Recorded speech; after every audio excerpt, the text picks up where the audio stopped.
Dear students, कल अपन ने काय केंद्रित और सरल एकक कोष्टिका के लिए संकुलन दक्षता ज्ञात की थी। आज अपना फलक केंद्रीय घनीय संरचनाओं में संकुलन दक्षता ज्ञात करेंगे। जैसे कि आपको पूर्वाभास होगा या इनके बारे में आप जानते होंगे कि फलक केंद्रीय सिस्टम क्या था अपने पास। फलक केंद्रीय सिस्टम का मतलब मैं बता दूं आपको फिर से एक बार। फलक केंद्र में अपन ने ये सीखा था कि इन घन में, इस प्रकार के घन में, इस किनारों के अलावा इनके फलक पर भी क्या होते हैं, गोले होते हैं। जैसे कि यहाँ एक सिंपल सा क्यूब बना हुआ है, जैसे इधर एक मैंने क्यूब बना रखा है। इस क्यूब में आपको दिख रहा होगा जो आपका ABCD है। ABCD एक फलक है, एक मान लो भुजा है इस घन के लिए।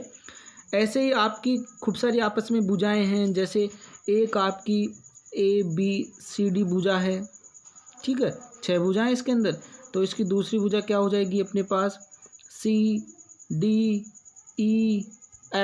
ये भी एक तरह से भुजा हो जाएगी। इधर वाली हो जाएगी एक ये वाली फलक हो जाएगी, एक ये वाली हो जाएगी, एक ऊपर वाली हो जाएगी, एक ये ऊपर वाले जैसे कि HAD और F, ये ऊपर वाला हो जाएगा, और एक पीछे वाला GBCF हो जाएगा। कुल मिला के ये 6 फलक होती हैं, इस बारे में अपन जानते हैं।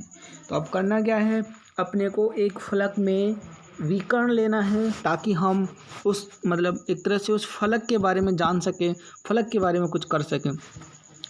प्रोसेस वही होगा, लेकिन हम जानते हैं यहाँ पे गोलों की संख्या, यानी कि एक जो आपका FCC होता है उसके अंदर शुद्ध कणों की संख्या, इट मीन्स गोलों की संख्या कितनी होती है, 4 होती है। ये वाली बात अपन पहले ही भली भांति से पूर्व की क्लास में यानी कि बचपन में प्राप्त कर लिया था ये नॉलेज। अब अपने को जैसे कि आपने 2 फॉर्मेट तैयार किए हैं पिछले, सरल घनीय और ये आपका BCC वाला, इसी तरह अपने को FCC के बारे में चर्चा करनी है। मेरे हिसाब से ये बहुत ही ईजी हो जाएगा आपको, अगर कल वाला वीडियो समझ में आया तो आज के लिए आपको ज़्यादा हार्ड नहीं पड़ेगा। क्या करना अपने को, जैसे माना कि छोड़ो मैसेज के बारे में, जैसे माना कि एकक कोष्टिका एक किनारे की लंबाई, क्या एकक कोष्टिका क्या बोल रहा है, एकक कोष्टिका की एक किनारे की लंबाई A है। जैसे कि हमने पूर्व की क्लास में बताया, एक ठोस गोले की त्रिज्या कितनी होती है, त्रिज्या तो गोले की R ही होती है। अब R बार क्या है, अभी देखो मैं आपको बता दूं कि ये वाला जो आपका ये B से यानी कि जो BC है, BC जो आपका एक गोले का किनारा है या भाग है, वो तो 2R के इक्वल है। किसके इक्वल होगा, 2R के इक्वल होगा। ऐसे ही आपका DC वगैरह ये तो सब किसके इक्वल होंगे, 2R के इक्वल होंगे। बट देन मैं आगे की बात करूं तो आपको पता है ये जो मैंने विकर्ण खींचा है इसके फलक के केंद्र में एक गोला है, राइट। तो अब मुझे ये बताओ कि हम AC जो A और C है उसके बीच में अपने पास ये R हो गया, ये R हो गया, यहाँ ये पूरा गोला 2R के बराबर है, यानी कि B एक्चुअल में हमारा 4R के बराबर। ऐसा अपन आगे निकालेंगे, बहुत सिंपल सा मेथड है, इसमें कुछ ज़्यादा माथा, ठीक है। तो अपने को क्या करना है, इस त्रिभुज के आधार पर, यानी कि त्रिभुज यहाँ पे आपके पास त्रिभुज, एक तो आपके पास ABCB त्रिभुज है और एक आपका ADCB त्रिभुज है। 2 त्रिभुज हो गए इस फलक के केस में। कितने त्रिभुज हो गए, 2 त्रिभुज हो गए फलक के केस में। तो अपने को इन त्रिभुजों के अंदर बहुत सारी चीज़ें पता है, लेकिन ये B नहीं पता, B ज्ञात करना है। तो करना क्या है, जैसे कि माना कि किनारे की लंबाई A है, ठोस गोले की त्रिज्या R होती है, इसमें गोलों की संख्या कितनी है, 4 होती है, इस बात का पता है।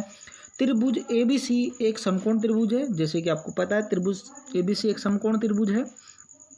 अर्थात फलक जो B² यानी कि कर्ण है, A² + A², इट मीन्स आपका आधार प्लस लंब जो हो गया वो एक्चुअल में क्या हो गया, AC आपका विकर्ण हो गया।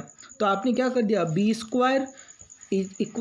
2A²। B क्या हो गया, √2A।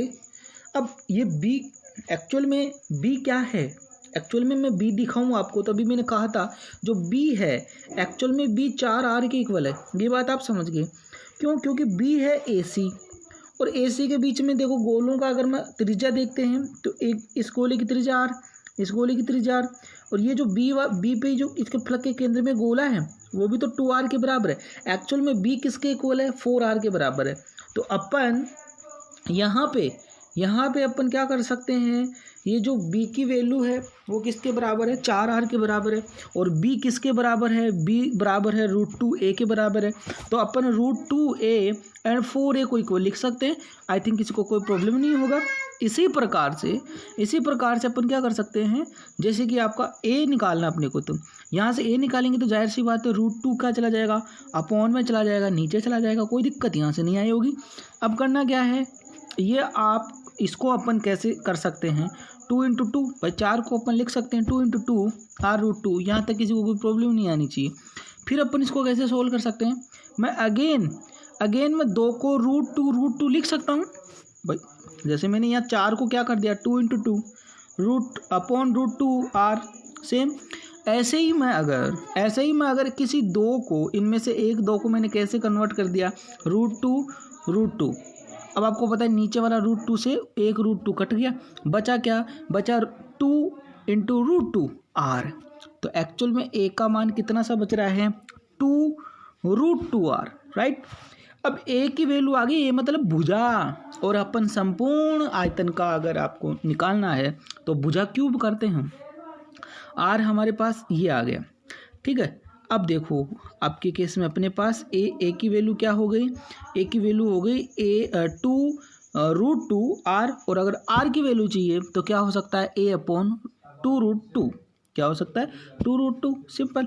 अब इकाई कोष्टिका का आयतन निकालना है तो आपको पता है भुजा क्यूब करते, भुजा क्या है, a है, तो a का क्यूब करेंगे, a क्या था अपने पास 2 √2 r, और क्यूब कर देंगे। तो इनका क्यूब करें तो 2 का रूट क्यूब करा तो 8 आ गया, 2 का रूट क्यूब कितना आया 8, और √2 का क्यूब कितना होगा, जैसे कि आपको पता है √2 का क्यूब अपन, जैसे कि √2 को क्यूब को अपन ऐसे गुणा करते चले 3 बार, तो एक बार तो रूट से रूट कैंसिल हो जाएगा, बचेगा क्या √2, यानी कि हमारे पास क्या बचा 2 का, तो एक्चुअल में 8 हो ही गया, √2 का क्यूब क्या हुआ 2 √2 r क्यूब, राइट। या अपन 8 को 2 से गुणा कर दो तो क्या हो जाएगा 16 √2 r क्यूब। आई थिंक ये बात हर किसी को समझ में आई गई होगी, मेरे को आई है। तो अब क्या करना आगे कुल 4 गोलों का आयतन निकालना है हमारे पास। FCC में व्यवस्था के अंदर एक घन में कितने गोले होते हैं 4, तो 4 गोलों का आयतन कितना होगा, एक गोले का आयतन को 4 से गुणा कर दो, जाहिर सी बात है वही तो हो जाएगा भाई 4/3 πr क्यूब, ये एक गोले का आयतन है, तो 4 गोलों का आयतन क्या हो जाएगा 4 × 16 16/3 πr क्यूब, जाहिर सी बात है। अब अपने को संकुलन दक्षता वाला फॉर्मूला लगाना है, क्या लगाना है, संकुलन दक्षता वाला फॉर्मूला लगाना है। संकुलन दक्षता का फॉर्मूला क्या है, एक कोष्टिका के चारों ओर का आयतन, एक कोष्टिका के 4 गोलों का आयतन, ये क्या है एक्चुअल में, ये है एक कोष्टिका के चारों गोलों का आयतन। यहाँ पे आप गोले और ऐड कर लेना, चारों गोलों का आयतन, क्या लिखोगे चारों गोलों का आयतन अपॉन एक कोष्टिका का कुल आयतन इंटू 100, दिस इज परसेंटेज के लिए अपने को क्या लगाना है 100 लगाना है। तो आपने अभी निकाला कि 4 गोलों का आयतन कितना है आपके पास, एक गोले का आयतन को 4 से गुणा किया तब क्या आया था, तब आपके पास आया था 16/3 πr क्यूब, और संपूर्ण कुल आयतन अपन ने जो भुजा क्यूब किया था वो क्या आई थी 16 × √2 r क्यूब × 100।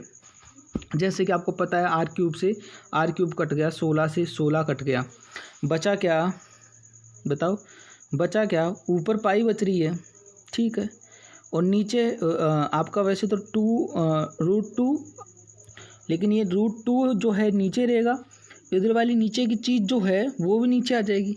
हाँ, इधर कोई नीचे की चीज़ होती, जैसे 1 मान लो, तो वो तो ऊपर जाके पाई से गुणा हो जाता, तो ये एक्चुअल में आ गया π/3 √2, क्या आ गया π/3 √2। तो अब क्या कर देंगे, इसको इंटू 100 कर दिया, जैसे करते हैं। अब क्या करेंगे, पाई की वैल्यू रख दी अपन ने, है ना 3.14, ऐसे 3 तो 3 है ही, उसके बाद √2 की वैल्यू 1.11, तो इनको सबको गुणा किया इससे वगैरह वगैरह, तो ये 74.20 आया, इट मीन्स 74। अब आपसे क्वेश्चन पूछता है कि HCP या CCP की संकुलन दक्षता बताइए, तो आप क्या होगे 76% या फिर 76.20%।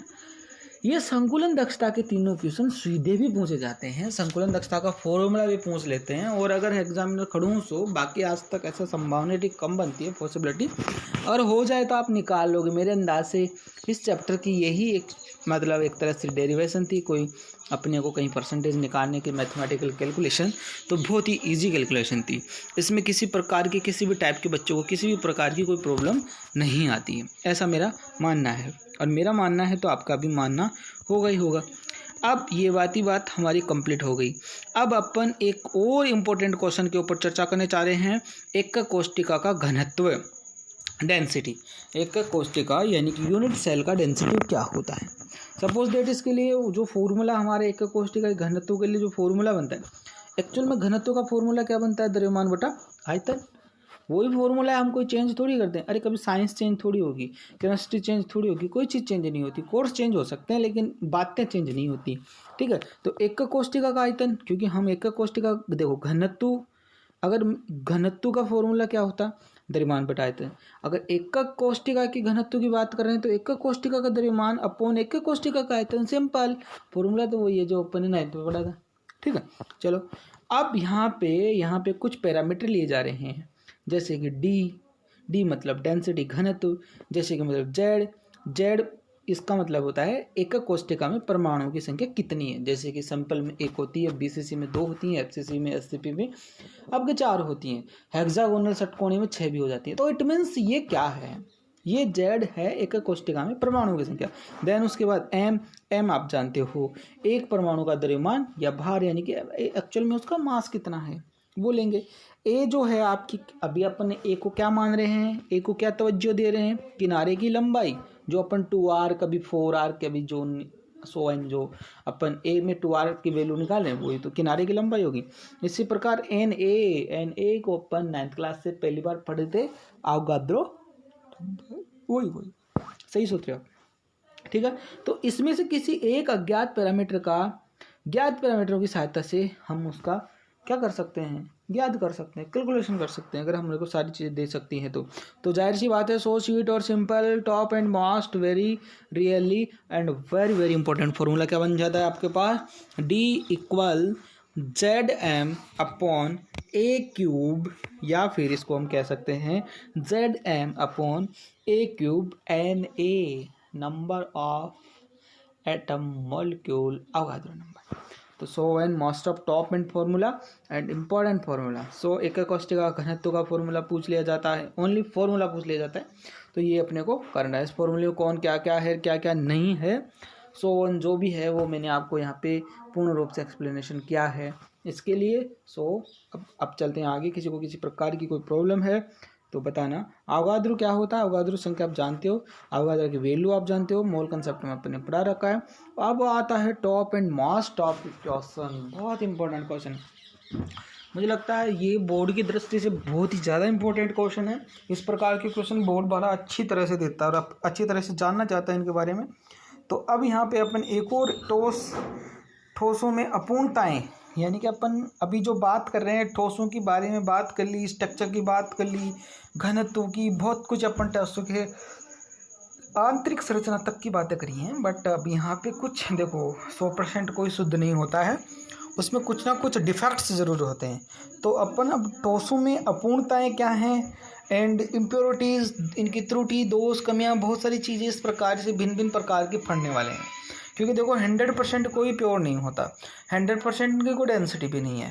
देखो मैक्सिमम ठोस कितना स्थान कवर कर सकते हैं, 74% और मिनिमम 52%, यानी कि इतना तो इनके अंदर खाली स्थान बचता रहता है, ठीक है। अब करना क्या है, देखो ठोसों में अपूर्णताएं मतलब कुछ कमियां हैं।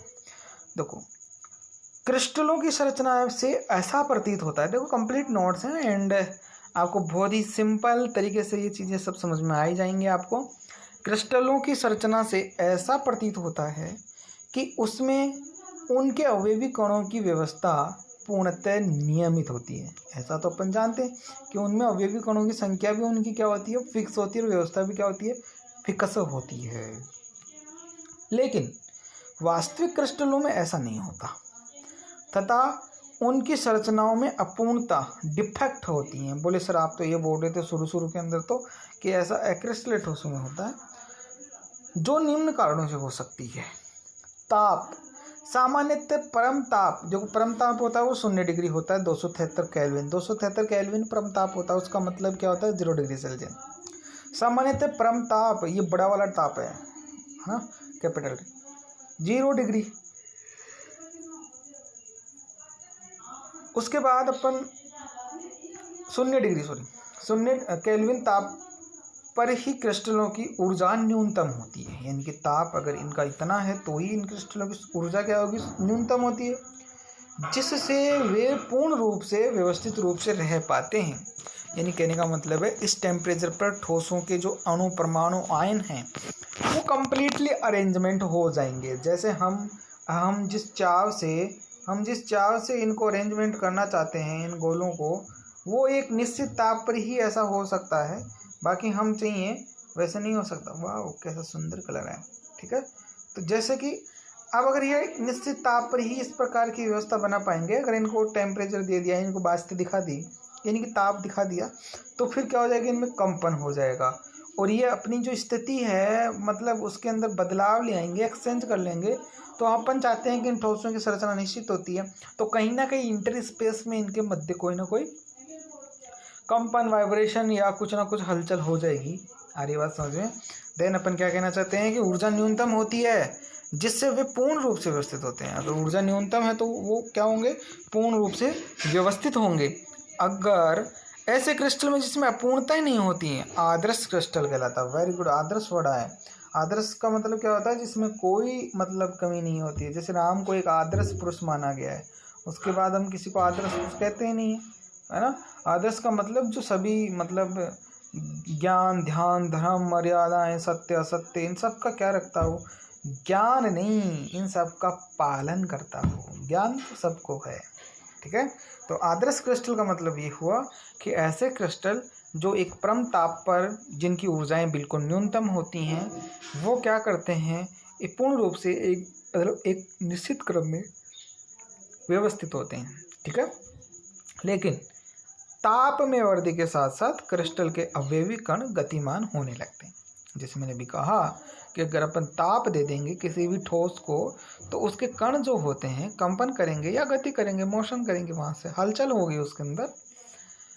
ताप में वृद्धि के साथ क्रिस्टल के अवयवी कण गतिमान होने लगते हैं, जिससे क्रिस्टल संरचना में त्रुटियां उत्पन्न हो जाती हैं। यानी कि हम जिसको जहां छोड़ के गए थे वो वहां नहीं मिला, कुछ ना कुछ उसके अंदर डिफेक्ट्स पैदा हो रहा है, कुछ ना कुछ कमियां वहां पे जनरेट हो रही, ठीक है। अब बात करते हैं अशुद्धियों की उपस्थिति। ये बहुत अच्छा पॉइंट है, अशुद्धियों की उपस्थिति। अब देखो ये तो एक सिंपल सा फॉर्मेट था ताप के आधार पर कि ताप बहुत कम होता है, परम ताप होता है तो वो व्यवस्थाएं अच्छी होती हैं, ताप बढ़ा देंगे तो क्रिस्टल ठोसों की संरचना में कुछ बदलाव होगा। ये तो एक स्वाभाविक सा पॉइंट है। अब आता है अशुद्धियों की उपस्थिति। अशुद्धियों की उपस्थिति का मतलब क्या होता है, देखो कभी कभी क्रिस्टल संरचना में उपस्थित अशुद्धियों के कारण भी क्रिस्टल की क्रमबद्ध व्यवस्था अव्यवस्थित हो जाती है, जिससे अपूर्णताएं या दोष उत्पन्न हो जाते हैं।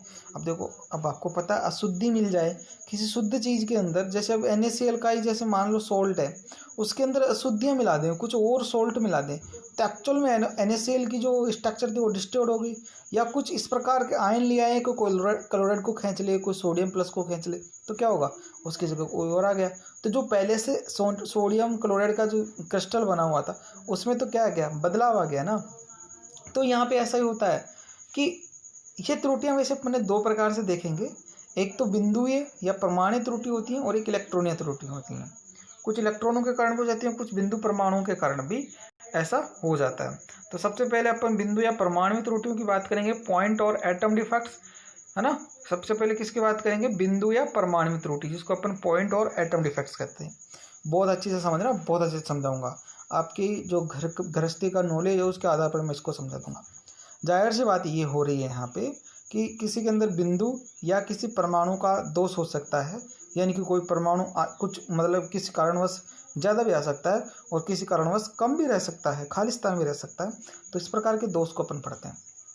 ठोसों में, ठोस पदार्थ में परमाणु की नियमित क्रमबद्ध व्यवस्था में अनियमितता आने से उत्पन्न हो जाती है। तो ऐसी त्रुटि को बिंदु या परमाणु त्रुटि कहते हैं।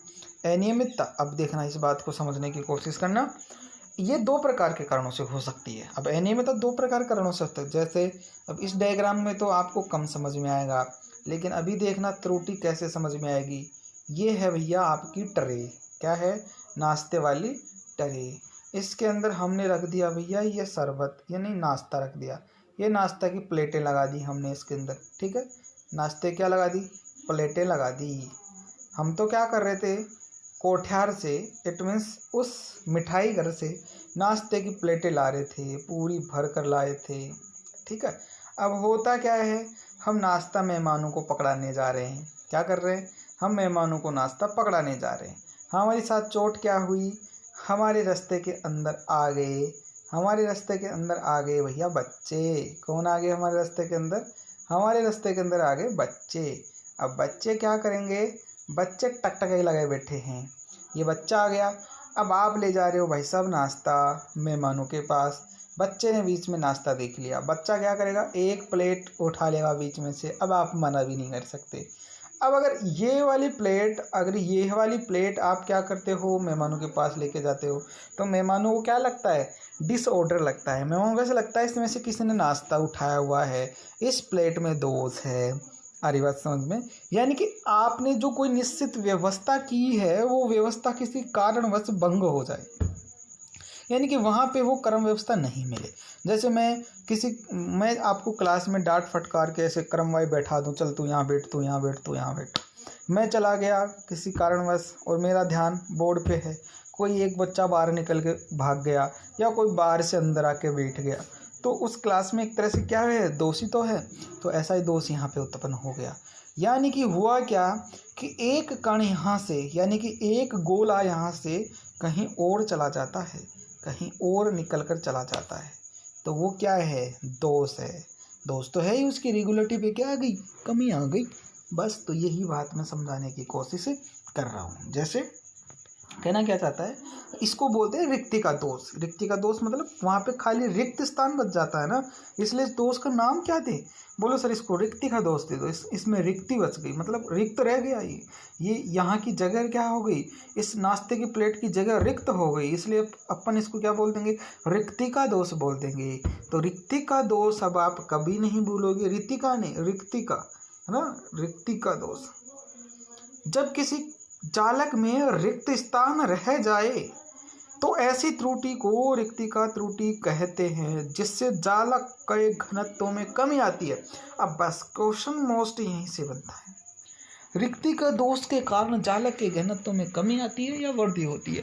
या ऐसे पूछ सकता है क्या फर्क पड़ता है, रिक्तिका दोष से जालक के घनत्व में क्या फर्क पड़ेगा, ऐसा पूछ सकता है। बोले कुछ फर्क नहीं पड़ेगा। क्यों नहीं पड़ेगा भाई साहब, देखो जगह वही है, आयतन वही थी, अपनी ट्रे उतनी ही बड़ी थी, बट उसमें से एक प्लेट कम हो गई, तो जाहिर सी बात उसका वजन कम हो गया। मतलब आयतन वही, वजन कम, तो आपको पता है डेंसिटी में कमी आई है। देन इसका अपोजिट अब हमारे नीचे है, इट मीन्स पेज के नीचे है, और हमारा वेट कर रहा है कि मेरे को भी एक्सप्लेन करो वरना टाइम हो जाएगा, ठीक है। अब आता है अपना एक अंतराकाशी दोष। अंतराकाशी दोष नाम से ही पता चल रहा है कुछ स्पेशल है, कुछ बताना चाहता है। अंतराकाशी दोष क्या कर रहा है, नाम से ही बताना चाह रहा है कि अंतराकाशी मतलब जो गोलों के बीच में जो खाली स्थान होता है, उसमें किसी प्रकार की अड़चन आने वाली है। अंतराकाशी दोष में क्या होता है, गोलों के बीच। अब जैसे मान लो, सपोज दैट, जैसे कि मान लो ये आप, जैसे मैं आपको ऐसे बता दूं, आप जैसे मान लो कितने जने हो, बोले सर हम हैं सर, हमारी आंखें तो अच्छे से बनाओ, ठीक है। ये एक मैं बना दिया भैया, है ना, मैं बना दिया भैया। यहाँ पे एक आदमी और बना देता हूँ, बोले सर सुंदर सुंदर बनाओ, ठीक है। सॉरी, हाथ ऊपर लगा दिया क्या इसका, हाँ। एक आदमी और बना देता हूँ, ठीक है। आ गई बात समझ में। अब क्या करूँगा मैं, मेरा कहने का मतलब था, अगर सीट 2 की हो और ये तीनों आदमी दौड़ के बैठ जाएं, यहाँ पे पहुँच गए, बोले हम तो यहीं बैठेंगे, वो फिर हम क्या करते हैं, एडजस्टमेंट करते हैं, लो थोड़ा थोड़ा पाव किसको, हम यहीं बैठ जाएंगे। तो क्या हो गया, जगह 2 की है, बैठ कितने गए, 3 बैठ गए। ऐसा होता है पॉसिबल। चलो उसके अलावा वही नाश्ते वाली ट्रे या आपकी स्कूल की बेंचें ले लो। अभी तो सोशल डिस्टेंसिंग का पालन करना, अभी ठूस ठूस के नहीं बैठना है। अभी तो 2 की जगह 1 ही को ही बैठना है। आगे बात समझ में? अभी नहीं, अभी के लिए नहीं। चलो फिर ये एग्जाम्पल नहीं दूंगा, दूसरे देता हूँ। जैसे मान लो वही नाश्ते वाली बातें। सर हाँ, मज़ा भी आता है थोड़ा थोड़ा, यूँ समझ लो रे। कुल मिला के बातें ये हैं, जैसे आप कहीं ना कहीं चाय पानी कप गिलास जो भी है एक सीक्वेंस में सेट कर रहे हो। क्या कर रहे हो? सेट कर रहे हो।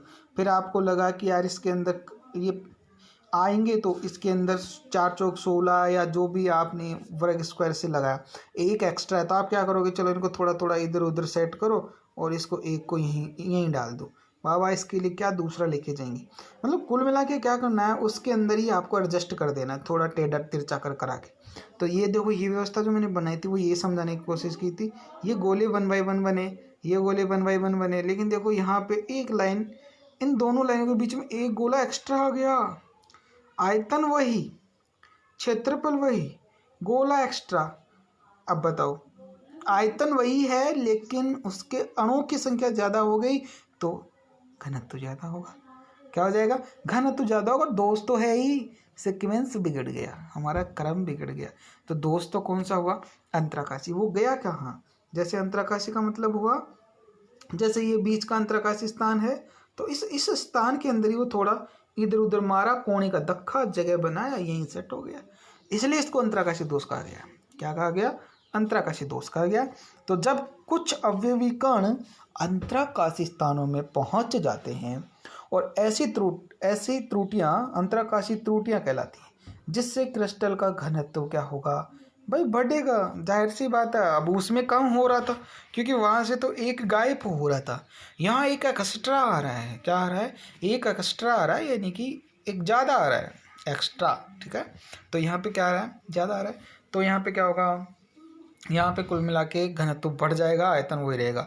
तो अपन ने बिंदु और परमाणु दोष के बारे में 2 पॉइंट पढ़े, एक तो रिक्तिका दोष और एक आपका अंतराकाशी दोष। रिक्तिका दोष में एक अणु या गोला कम होता है और अंतराकाशी दोष में एक अणु परमाणु या एक गोला आता है, जिससे उसका घनत्व बढ़ जाता है और उसका घनत्व कम हो जाता है। तो ये कुछ इस प्रकार के यहाँ पे त्रुटियाँ दोष इसके दोष थे। अब अपन इलेक्ट्रॉनों के कारण त्रुटियां हो जाती हैं, ये इसको अपन एक साथ ही पढ़ेंगे। ये थोड़ा सा आगे जाके इसके भी अलग अलग काफ़ी प्रकार हैं। कभी मतलब इलेक्ट्रॉनों की अधिकता के कारण, कभी इलेक्ट्रॉनों की न्यूनता के कारण, कभी कभार क्या होता है कि मतलब ये एक मतलब स्टाइकोमेट्रिक में होते हैं, रस समीकरण में थी, मतलब बराबर मात्रा में। जैसे कभी कभार एक धनायन भी चला गया, एक ऋणायन भी चला गया। ठीक है, कभी कभार एक धनायन भी आ गया, एक ऋणायन भी आ गया। कभी कभी गए नहीं वहीं एडजस्ट हो रहे हैं लेकिन ऑर्डर को भी गाड़ दिए। ठीक है, तो इसमें क्या होगा, कई कई प्रकार की चीज़ें, भिन्न भिन्न मात्रा की चीज़ें यहाँ पे देखने को मिलेंगी।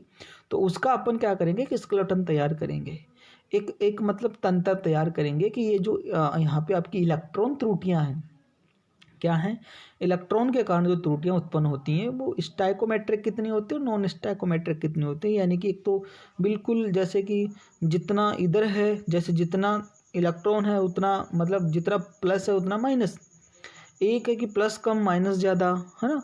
एक में क्या क्या, तो ये अलग अलग प्रकार की संभावनाएं हो सकती हैं, ठोसों में ऐसा देखने को मिलता है। तो हम उनके ऊपर ही भिन्न भिन्न प्रकार की चर्चाएँ करेंगे। तो अब जो अपन ये जो अपना इलेक्ट्रॉन की त्रुटियां हैं उसको नेक्स्ट पार्ट के अंदर उसको थोड़ा सा क्या करेंगे, पहले थोड़ा सा वर्गीकरण सा कर लेंगे, क्लासिफिकेशन सा, मतलब कितने कितने प्रकार के हैं, किस में कितना भाग है, कैसे कैसे बांटा गया है।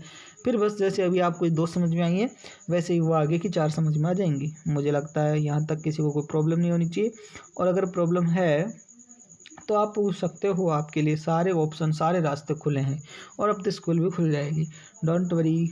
ठीक है, थैंक यू सो मच।